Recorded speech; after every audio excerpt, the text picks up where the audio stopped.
जब लव कुश बड़े हो गए तब वे दोनों अपने गुरु वाल्मीकि के आदेशानुसार अयोध्या में गए तथा सभी को रामायण कथा सुनाई। अंत में उन्होंने राज दरबार में स्वयं को श्री राम तथा माता सीता का पुत्र बताया। इसके पश्चात अयोध्या की प्रजा के द्वारा इस पर प्रश्न चिन्ह लगाया गया। श्री राम ने जब ये सुना तो लोकमत को ध्यान में रखकर उन्होंने सीता को स्वयं यहाँ आकर इसका प्रमाण देने को कहा तथा अपनी शुद्धता की शपथ लेने का आदेश दिया।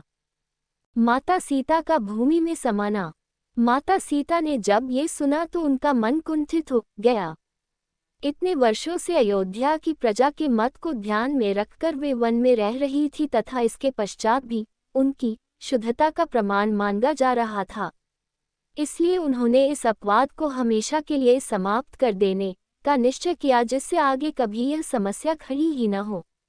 जब माता सीता राज दरबार में पहुंची तो वहां सभी के सामने उन्हें अपनी शुद्धता की शपथ लेने को कहा गया।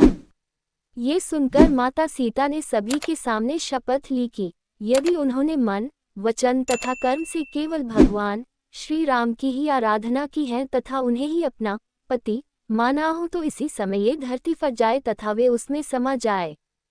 माता सीता के इतना कहते ही एक जोरदार गर्जना हुई तथा धरती फटकर दो हिस्सों में बंट गई।